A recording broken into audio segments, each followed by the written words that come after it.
since it is a Monday morning, we are checking in with Phil Blair. He's from Manpower, and he's here to talk about the value of references. Good morning to you, Phil. Good morning, Lexus. Is this something that people don't put enough value into when they're applying for a job?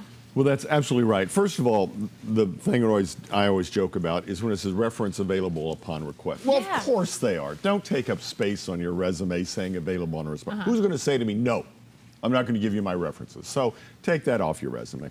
But they are gold to you as an applicant for a job, because by the time you've gotten in front of me and I'm checking your references, you're pretty much, you are a finalist. I'm putting some time and effort into researching your background. So tee up your references following on your previous story. Tee them up. First of all, let them know you're submitting them as a reference. Number two, tell them what job you're going for and the parameters of it.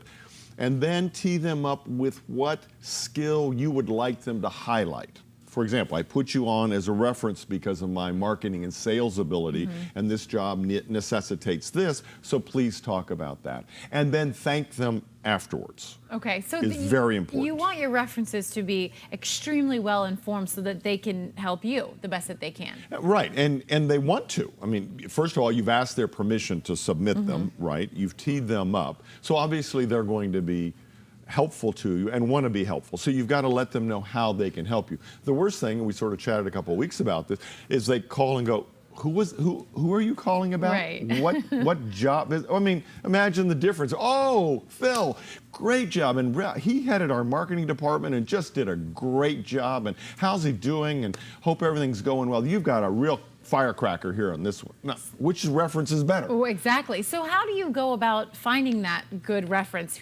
How do you choose the best reference for you? Well, first of all, you never burn bridges when you leave a previous job. I don't care why you're leaving. Having a hissy fit at the last minute does nobody any good. So you want to build your references.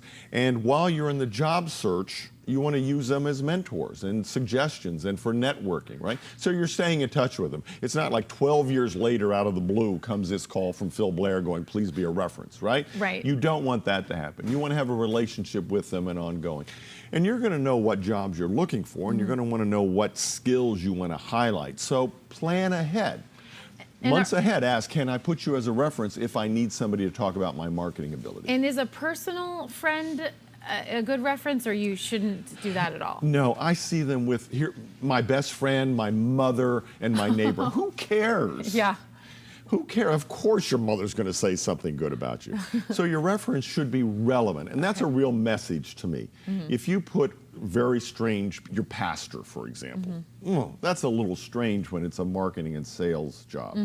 So that's sort of a flag that goes up for me. So be very careful when you do that. All right, well, get your references in order, everyone. Phil, That's thank you so much for coming by today. Thanks. See you next week. You got it.